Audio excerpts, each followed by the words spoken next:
மதக்கலவரத்தை ஏற்படுத்தாதே. முஸ்லிம் எம்பிக்கு அண்ணாமலை கண்டனம். வணக்கம் நண்பர்களே.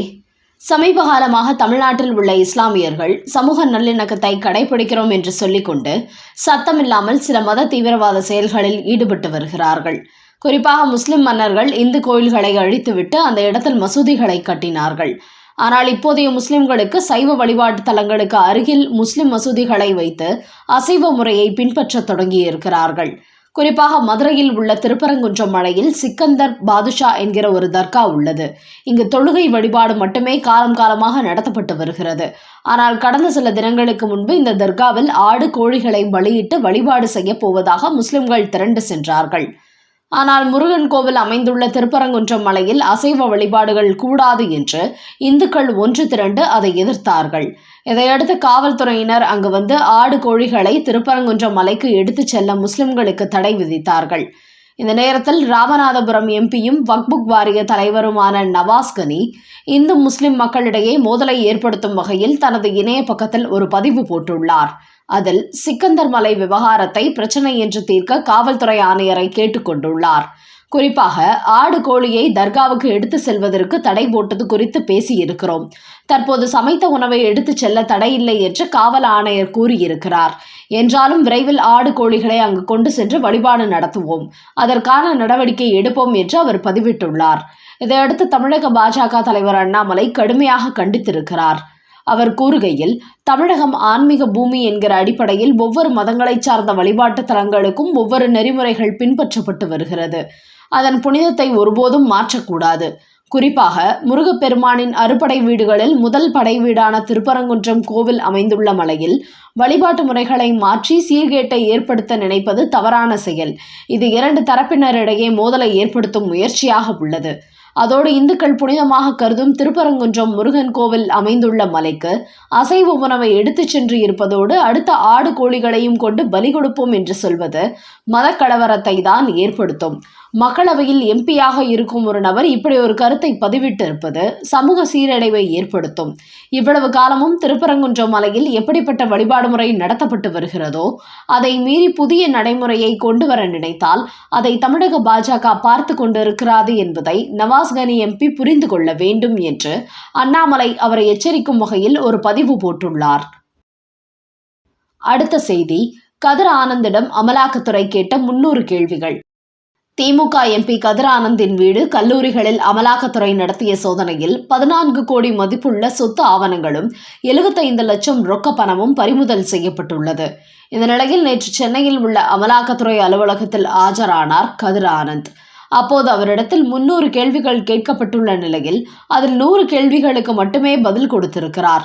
மற்ற கேள்விகளுக்கு எனக்கு தெரியாது, ஞாபகமில்லை என்பது போன்று சொல்லி சமாளித்திருக்கிறார். இப்படி அவர் சரியான பதில் சொல்ல மறுத்து வந்ததால் 5 மணி நேரம் மட்டுமே கேள்வி கேட்க திட்டமிட்டிருந்த அமலாக்கத்துறையினர் 10 மணி நேரமாக கேள்வி கேட்டுள்ளார்கள். இதன் காரணமாக கதிர் ஆனந்தின் தந்தையான திமுக அமைச்சர் துரைமுருகன் அதிர்ச்சி அடைந்திருக்கிறார். ஒருவேளை தனது மகனை கைது செய்து விட்டார்களோ என்று பதறியிருக்கிறார். இதன் காரணமாக திமுக வட்டாரங்களில் கதிர் ஆனந்தை அமலாக்கத்துறை கைது செய்து விட்டார்கள் என்பது போன்ற ஒரு பரபரப்பு நிலவ தொடங்கியது. என்றாலும் 10 மணி நேரத்திற்கு பிறகு கதிர் ஆனந்தை அமலாக்கத்துறை விடுவித்துள்ளார்கள்.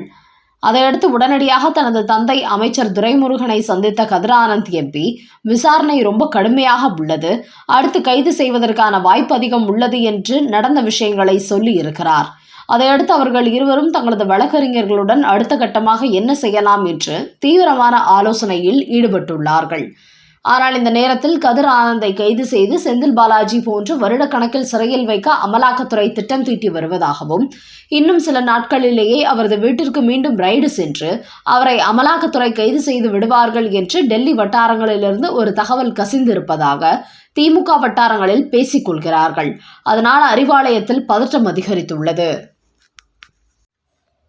அடுத்த செய்தி, யார் அந்த பெரிய முதலை? உடனே கைது செய், இல்லையேல் ராஜினாமா செய். மு.க. ஸ்டாலின் துரைமுருகனுக்கு எச்சரிக்கை மணி. தமிழகத்தில் திமுக ஆட்சிக்கு வந்த பிறகு மணல் குவாரி, கனிம வள கொள்ளைகள் அதிகரித்துவிட்டது.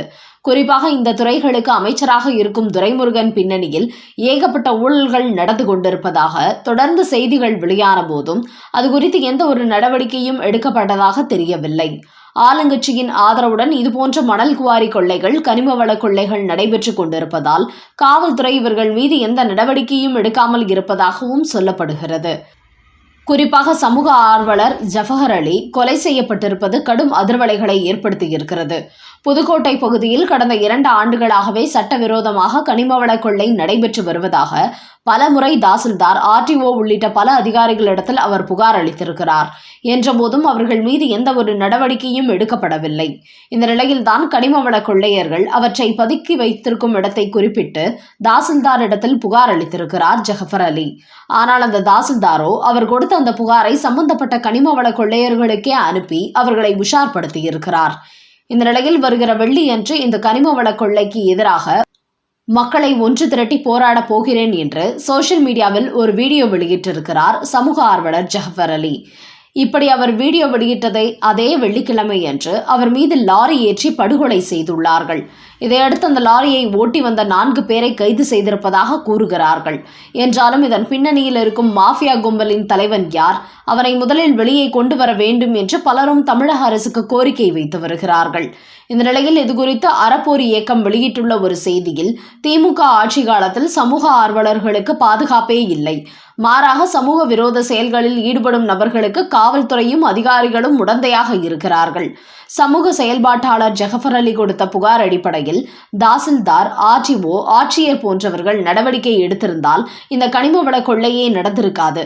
ஆனால் இதுபோன்ற மாஃபியா கும்பலுக்கு அனைத்து அதிகாரிகளும் உடந்தையாக இருக்கிறார்கள். அவர்களுக்கு போக வேண்டிய கமிஷன் போய்க் கொண்டிருப்பதால் எந்த வளங்கள் எப்படி போனால் எங்களுக்கு என்ன என்பது போன்று கண்ணை மூடிக்கொண்டிருக்கிறார்கள். அதை எதிர்த்து சமூக ஆர்வலர்கள் குரல் கொடுத்தால் அவர்களை இதுபோன்று படுகொலை செய்து விடுகிறார்கள். ஆனால் இந்த அளவுக்கு துணிச்சலாக செய்கிறார்கள் என்றால் இதன் பின்னணியில் அரசியல் பின்புலம் இல்லாமல் செய்யவே முடியாது. அதனால் இவ்வளவு துணிச்சலாக ஆயிரக்கணக்கான லாரிகளில் கனிம வளத்தை கொள்ளையடிக்கும் அந்த மாஃபியா தலைவன் யாராக இருந்தாலும் காவல்துறை கைது செய்ய வேண்டும். தமிழக முதலமைச்சர் மு.க. ஸ்டாலின், நீர்வளத்துறை அமைச்சரான துரைமுருகன் ஆகிய இருவரும் இதில் தலையிட்டு ஜஃபர் அலி கொலை பின்னணியில் இருக்கும் பெரிய முதலைகள் கைது செய்து சட்டத்தின் முன்பு நிறுத்த வேண்டும். குறிப்பாக ஜஃபர் அலி கொடுத்த புகாரை மணல் குவாரி கொள்ளையரிடத்தில் கொடுத்த அந்த தாசில்தாரை கைது செய்து நடவடிக்கை எடுக்க வேண்டும். அப்படி உங்கள் இருவருக்கும் நடவடிக்கை எடுப்பதற்கு துணிச்சல் இல்லை என்றால் நீங்கள் இருவருமே உங்களது பதவியை ராஜினாமா செய்து விடலாம்.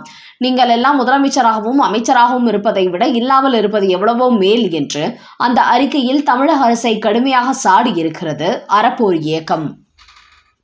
நண்பர்களே, தமிழ் கடவுள் முருகனின் அறுபடை வீடுகளில் முதல் வீடான திருப்பரங்குன்றம் கோவில் அமைந்துள்ள மலையில் உள்ள முஸ்லிம் தர்காவில் ஆடு கோழிகளை பலியிட்டு வழிபாடு நடத்துவோம் என்று முஸ்லிம்கள் கொடிபிடித்து வருவது, அமைச்சர் துரைமுருகனின் மகனான கதிரானந்த் எம்பியிடம் அமலாக்கத்துறை கேட்ட 300 கேள்விகளை அடுத்து அவரை கைது செய்து சிறையில் தள்ள தயாராகி வருவது மற்றும் கனிமவள கொள்ளையை தடுப்பதற்கு மக்களை ஒன்று திரட்டி போராட்டம் நடத்துவதாக கூறிய சமூக ஆர்வலர் ஜஃபர் அலியை லாரி ஏற்றி படுகொலை செய்திருப்பதற்கு சம்பந்தப்பட்ட துறை அமைச்சரான துரைமுருகன் மற்றும் முதலமைச்சர் மு.க. ஸ்டாலின் ஆகியோர் பொறுப்பேற்க வேண்டும் என்று அறப்போர் இயக்கம் விடுத்துள்ள செய்தி குறித்த உங்களோட கருத்துக்களை கமெண்ட் பாக்ஸில் பதிவிடவும்.